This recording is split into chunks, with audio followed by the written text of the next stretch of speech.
What's going on, Jerome's? Jumping Josh Oliver is the best blocking tight end in the National Football League, and not so bad a receiver either. So he and TJ Hockenson form the best tight end duo in the National Football League. 12 personnel for life. That's right.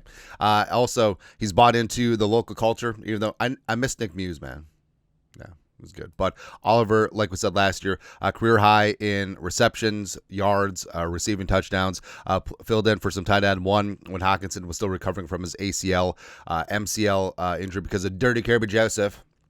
And Oliver was rewarded earlier this offseason with a 3-year extension, keeping him in Minnesota for the thick THICC of his prime. And it's really important because I know people freaked out right away. 3 years, $21 million for a blocking tight end, and now a 3-year extension for $23.25 million. Yes. And if the Vikings want to get back to where they once belonged, run the damn ball, Josh Oliver is going to be a major part of that. Also, I mean, Hockenson's contract gets very edible after the season, so maybe tight end one? Don't know.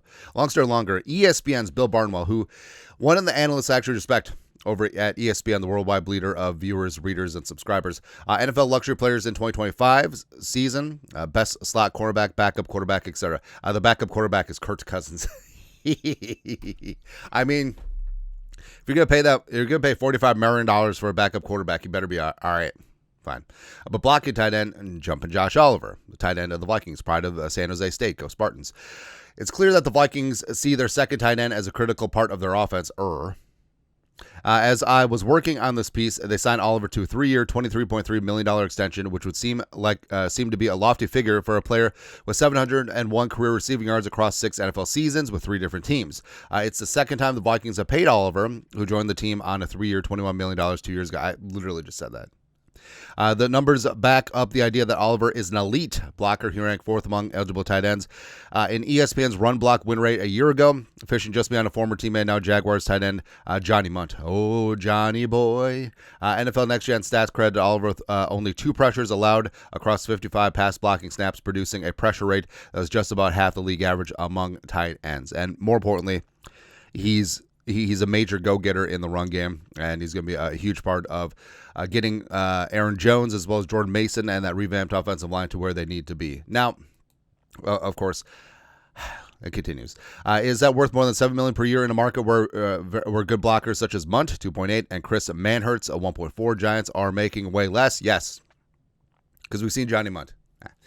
Oliver is just good enough of a receiver to give teams pause when he's running routes up the seam and out play action boot concepts. Combine that with great blocking, and he's a very useful player. Want to line up just about half of the offensive snaps for the Vikings in 2024. People don't realize that Oliver Sneaky was heavily involved in the offense, even when Hockenson got back into the fold. As teams lean further into 12 personnel groupings, Oliver and John Bates, commanders, can end up as undervalued examples of an archetype seeing the field more than ever before. And Oliver, anything you get as a receiver is just icing on the cake. And we said this before. What's ironic is that when he came into the league out of San Jose State, 3rd round pick, 2019 by the Jaguars, he was more of a receiving tight end. Right, but now he's definitely transitioned into more of a blocking tight end, and he is indeed that dude. So I've got a ton of respect for Josh Oliver. Glad that he's in the fold long time, and just that chip, that physicality, the first guy off the bus mentality, that's what Josh Oliver is. Also, I do have an issue.